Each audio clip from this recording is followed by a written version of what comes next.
अस्सलाम वालेकुम नाज़रीन, मैं हूं साहिल रियाज़ और आप देख रहे हैं मेरा यूट्यूब चैनल साहिल रियाज़ भुल्लर। और अगर आपने अभी तक मेरे चैनल को सब्सक्राइब नहीं किया तो आप जल्दी से मेरे चैनल को सब्सक्राइब कर दीजिए और बेल के आइकॉन को दबा के ऑल पे प्रेस कर दीजिएगा। तो बात करते हैं जी न्यूज़ अपडेट की, आपसे शेयर करते हैं न्यूज़ अपडेट।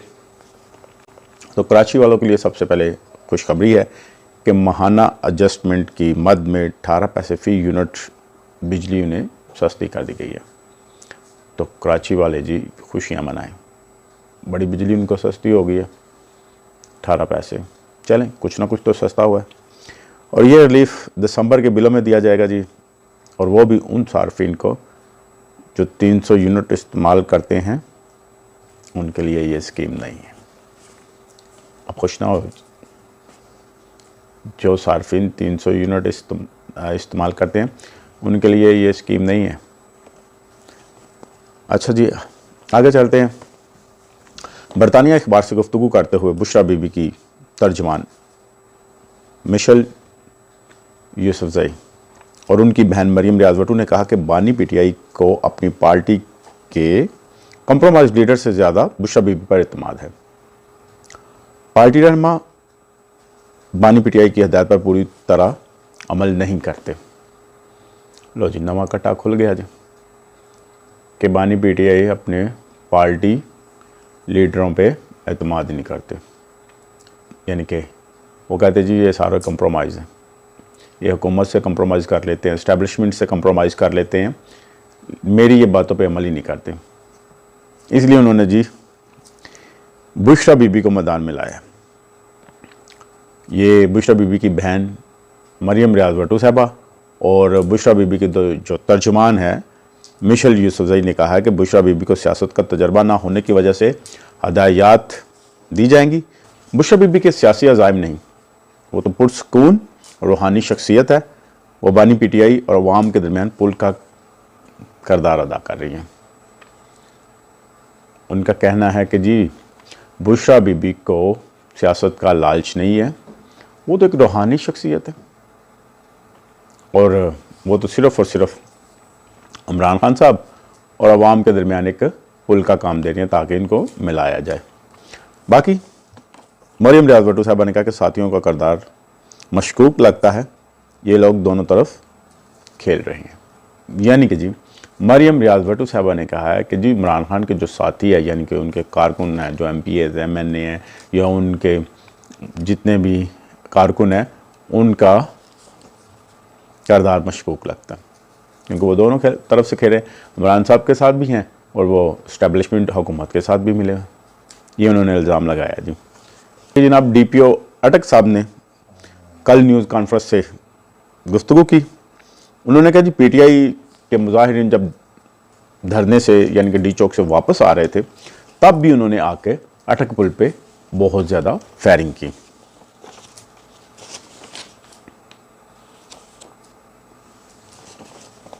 इन अफराद के गैर मुल्की होने का शुबा है, जिनकी शनाख्त की तस्दीक जारी है। मुजाहिरीन में 8% अफराद अस्करी विंग के थे। ज़िला अटक के 145 पुलिस एहलकार शदीद ज़ख्मी हैं। अच्छा जी, DPO अटक ने कहा कि हम इनकी हिफाजत यानी कि अवाम की हिफाजत हम दिन रात करते हैं, ना धूप देखते हैं, ना छाँव देखते हैं, और हर वक्त इनकी खिदमत में हाजिर रहते हैं, लेकिन ये हमारे साथ ऐसा सलूक करते हैं।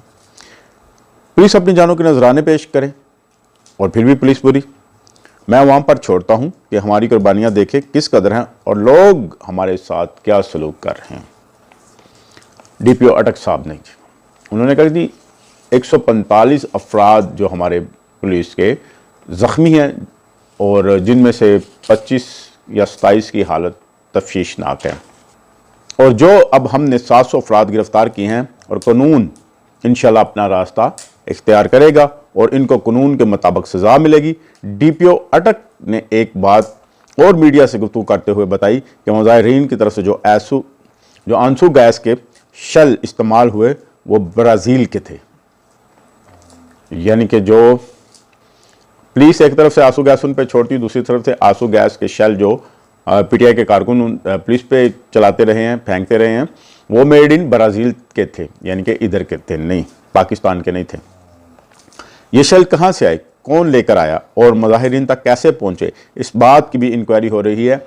ये भी कि जो मार्क्स वो इस्तेमाल करते हैं वो भी इधर के नहीं। उन्होंने कहा कि हमने बहुत सा सामान इकट्ठा किया है।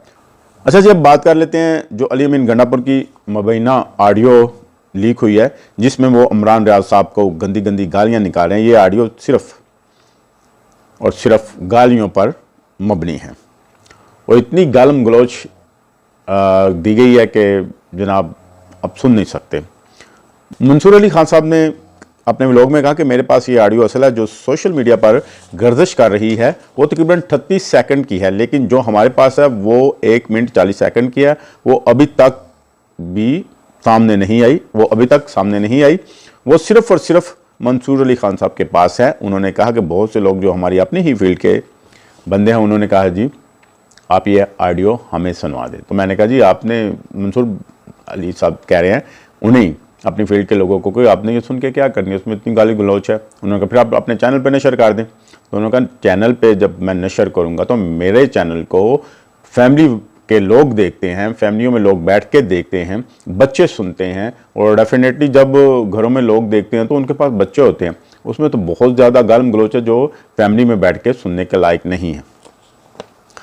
तो मंसूर अली खान साहब ने कहा कि जी वो मुकम्मल ऑडियो मेरे पास मौजूद है। अगर मैं ये खुला चैलेंज करता हूँ, अगर ये ऑडियो झूठी है तो फिर वज़ीर आला KPK की तरफ से अभी तक कोई डिनाई नहीं आया। अगर वो इस बात को चैलेंज करते हैं KPK के वज़ीर आला तो मैं उनको ये प्रूफ दे सकता हूँ।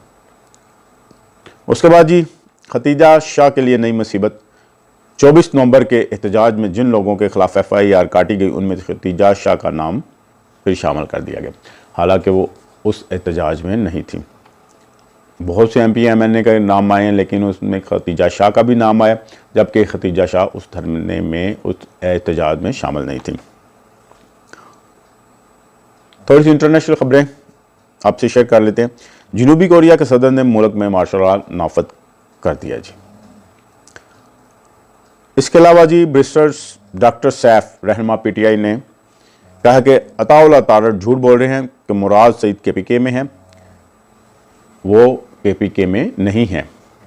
अगर वो एहतजाज में आए थे तो फिर हुकूमत ने उसे गिरफ्तार क्यों नहीं किया, ये तो फिर हुकूमत की नाअहली है। अताउल्लाह तारड़ साहब ने कहा था कि मुराद सईद एहतजाज में आए हैं, वो किसी कंटेनर पे खड़े थे।